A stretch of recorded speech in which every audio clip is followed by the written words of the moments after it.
When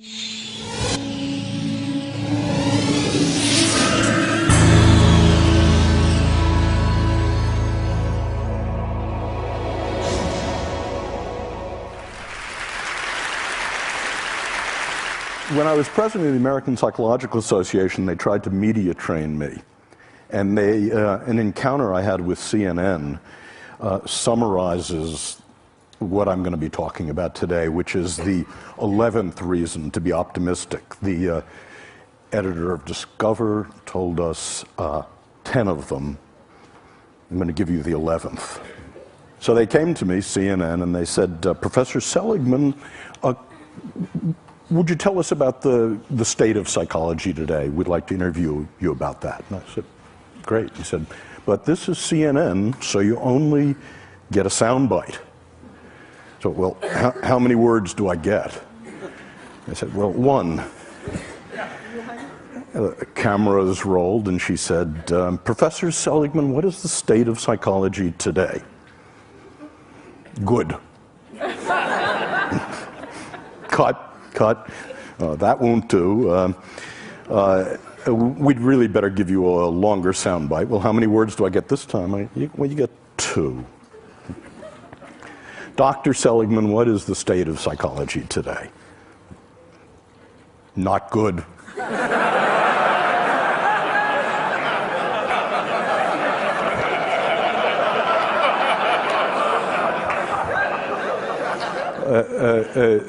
Look, Dr. Seligman, we can see you're really not comfortable in this medium. We'd better give you a real soundbite. This time you can have 3 words. And, Professor Seligman, what is the state of psychology today? Not good enough. And that's what I'm going to be talking about. I want to say why psychology was good, why it was not good, and how it may become, in the next 10 years, good enough. And by parallel summary, I want to say the same thing about technology, about entertainment and design, because I think the issues are very similar. So why was psychology good? Well, for more than 60 years, psychology worked within the disease model. 10 years ago when I was on an airplane and I introduced myself to my seatmate and told them what I did, they'd move away from me. And because quite rightly, they were saying psychology is about finding what's wrong with you, spot the loony. And now when I tell people what I do, they move toward me. And what was good about psychology, about the $30 billion investment NIMH made, about working in the disease model, about what you mean by psychology, is that 60 years ago, none of the disorders were treatable. It was entirely smoke and mirrors. And now 14 of the disorders are treatable, 2 of them actually curable. And the other thing that happened is that a science developed, a science of mental illness, that we found out that we could take fuzzy concepts like depression, alcoholism, and measure them with rigor. That we could create a classification of the mental illnesses, that we could understand the causality of the mental illnesses. We could look across time at the same people, for example, who are genetically vulnerable to schizophrenia, and ask what the contribution of mothering, of genetics are. And we could isolate third variables by doing experiments on the mental illnesses. And best of all, we were able in the last 50 years to invent drug treatments and psychological treatments. And then we were able to test them rigorously in random assignment, placebo-controlled designs, throw out the things that didn't work, keep the things that actively did. And the conclusion of that is that psychology and psychiatry of the last 60 years can actually claim that we can make miserable people less miserable. And I think that's terrific. I'm proud of it. But what was not good, the consequences of that, were 3 things. The first was moral, that psychologists and psychiatrists became victimologists, pathologizers, that our view of human nature was that if you were in trouble, bricks fell on you. And we forgot that people made choices and decisions. We forgot responsibility. That was the first cost. The second cost was that we forgot about you people. We forgot about improving normal lives. We forgot about a mission to make relatively untroubled people happier, more fulfilled, more productive. And genius, high talent, became a dirty word. No one works on that.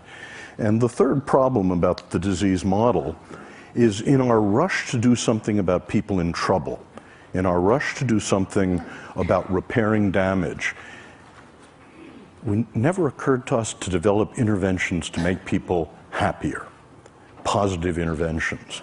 So that was not good.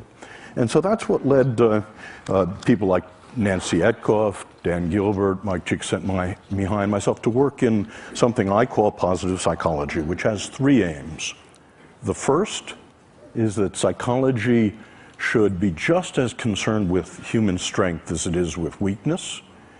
It should be just as concerned with building strength as with repairing damage. It should be interested in the best things in life, and it should be just as concerned with making the lives of normal people fulfilling, and with genius, with nurturing high talent. So, in the last 10 years, and the hope for the future, we've seen the beginnings of a science of positive psychology, a science of what makes life worth living. It turns out that we can measure different forms of happiness, and any of you, for free, can go to that website and take the entire panoply of tests of happiness. You can ask, how do you stack up for positive emotion, for meaning, for flow, against literally tens of thousands of other people. We created the opposite of the diagnostic manual of the insanities, a classification of the strengths and virtues that looks at the sex ratio, how they're defined, how to diagnose them, what builds them and what gets in their way.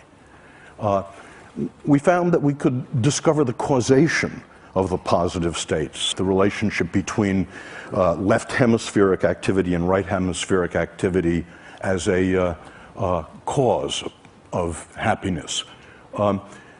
I've spent my life working on extremely miserable people, and I've asked the question, how do extremely miserable people differ from the rest of you? And starting about 6 years ago, we asked about extremely happy people, and how do they differ from the rest of us? And it turns out there's one way, very surprising, they're not more religious, they're not in better shape, they don't have more money, they're not better looking, they don't have more good events and fewer bad events. The one way in which they differ, they're extremely social. They don't sit in seminars on Saturday morning. They don't spend time alone. Each of them is in a romantic relationship, and each has a rich repertoire of friends. But watch out here. This is merely correlational data, not causal, and it's about happiness in the first Hollywood sense I'm going to talk about. Happiness of ebullience and giggling and good cheer.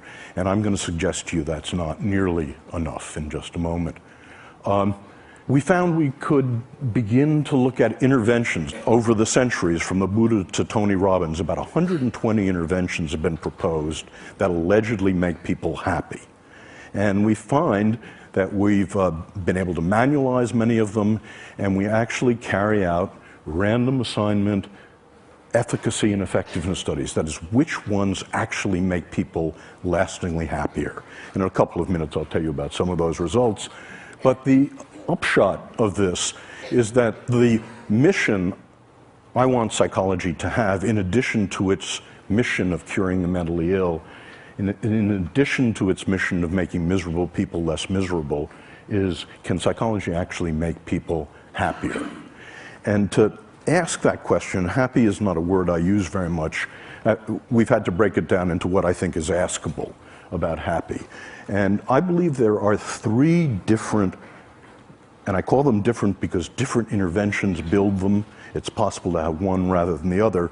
Three different happy lives. The first happy life is the pleasant life. This is a life in which you have as much positive emotion as you possibly can, and the skills to amplify it. The second is a life of engagement, a life in your work, your parenting, your love, your leisure. Time stops for you. That's what Aristotle was talking about. And third, the meaningful life. So I want to say a little bit about each of those lives and what we know about them. The first life is the pleasant life. And it's simply, as best we can find it, it's having as many of the pleasures as you can, as much positive emotion as you can, and learning the skills, savoring mindfulness, that amplify them, that stretch them over time and space. But the pleasant life has three drawbacks, and it's why positive psychology is not happyology, and why it doesn't end here. The first drawback is that it turns out the pleasant life, your experience of positive emotion, is heritable, about 50% heritable, and in fact, not very modifiable. So the different tricks that Mathieu and I and others know about increasing the amount of positive emotion in your life are 15 to 20% tricks, getting more of it. Second is that positive emotion habituates. It habituates rapidly, indeed. It's all like French vanilla ice cream. The first taste is 100%. By the time you're down to the sixth taste, it's gone. And as I said, it's not particularly malleable. And this leads to the second life. And I have to tell you about my friend Len to talk about why positive psychology is more than positive emotion, more than building pleasure. In two of the three great arenas of life, by the time Len was 30, Len was enormously successful. The first arena was work. By the time he was 20, he's an options trader. By the time he was 25, he was a multimillionaire and the head of an options trading company. Second, in play, he's a national champion bridge player. And, but in the third great arena of life, love, Len is an abysmal failure. And the reason he was that Len is a cold fish. Len is an introvert. American women said to Len when he dated them, "You're no fun. You don't have positive emotion. Get lost." And Len was wealthy enough to be able to afford a Park Avenue psychoanalyst who for 5 years tried to find the sexual trauma that had somehow locked positive emotion inside of him. But it turned out there wasn't any sexual trauma. It turned out that Len grew up in Long Island and he played football and watched football and played bridge. Len is in the bottom 5% of what we call positive affectivity. So the question is Len unhappy? And I want to say not. Contrary to what psychology told us about the bottom 50% of the human race in positive affectivity, I think Len is one of the happiest people I know. He's not consigned to the hell of unhappiness, and that's because Len, like most of you, is enormously capable of flow. When he walks onto the floor of the American Exchange at 9:30 in the morning, time stops for him, and it stops till the closing bell. When the first card is played, till 10 days later, the tournament is over, time stops for Len. And this is indeed what Mike Csikszentmihalyi has been talking about flow, and it's distinct from pleasure in a very important way. Pleasure has raw feels. You know it's happening. There's thought and feeling. But what Mike told you yesterday, during flow, you can't feel anything.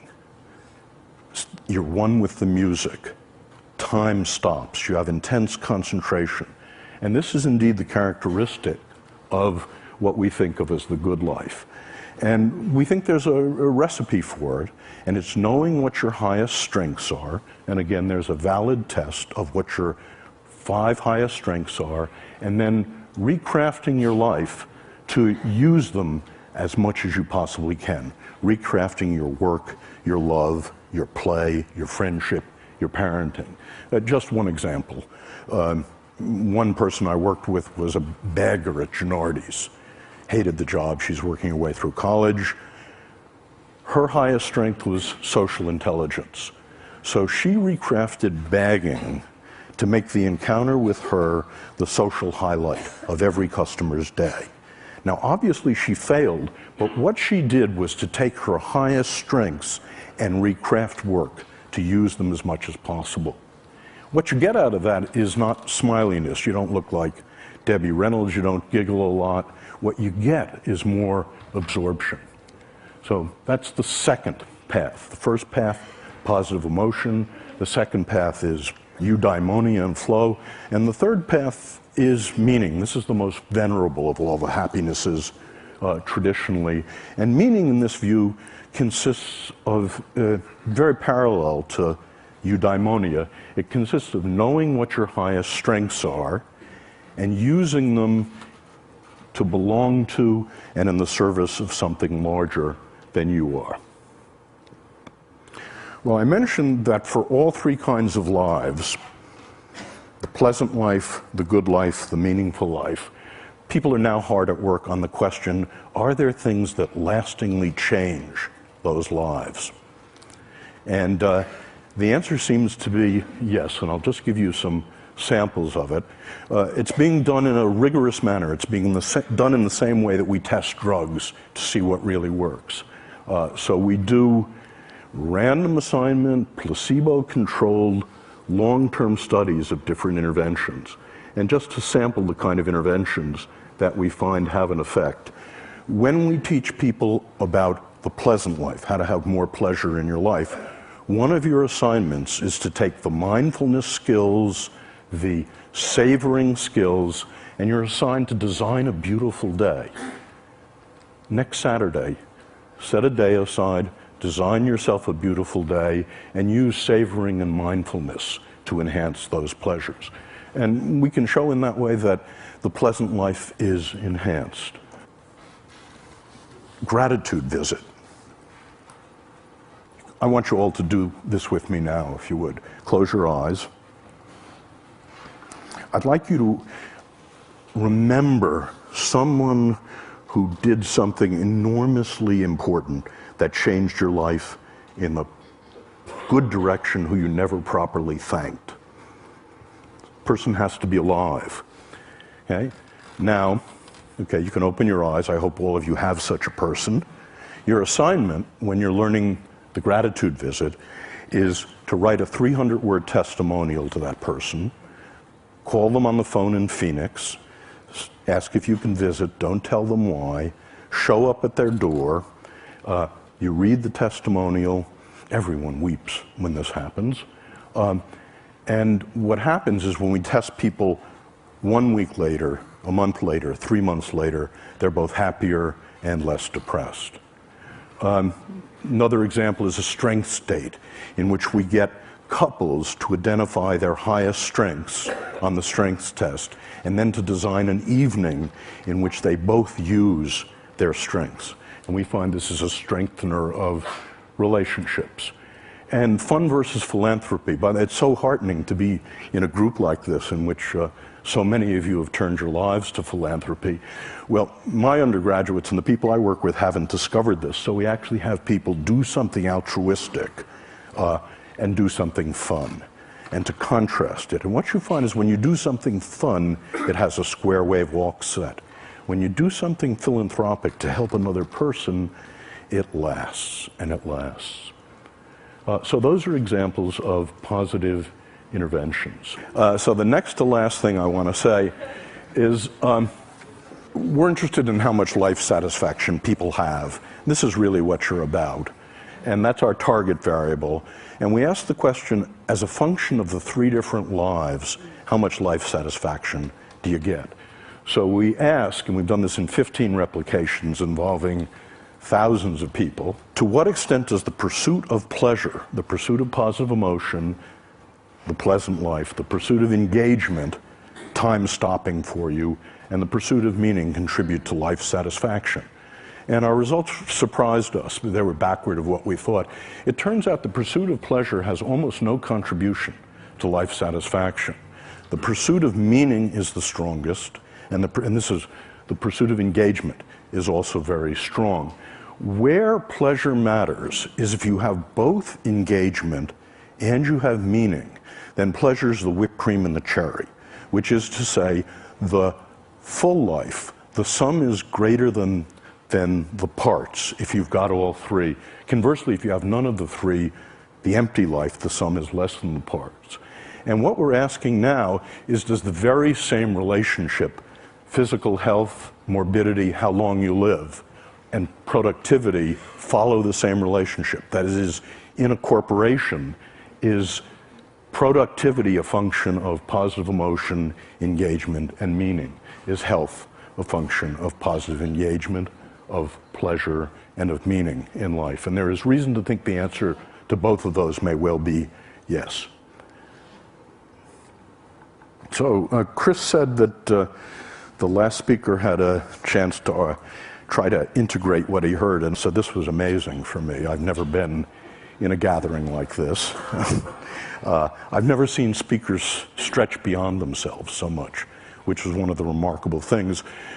But I found that the problems of psychology seem to be parallel to the problems of technology, entertainment, and design.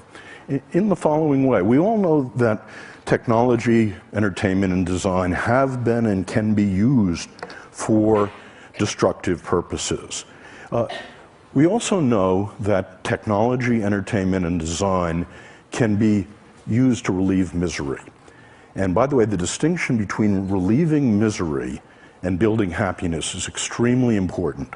I thought when I first became a therapist 30 years ago that if I could make someone, if I was good enough to make someone not depressed, not anxious, not angry, that I'd make them happy.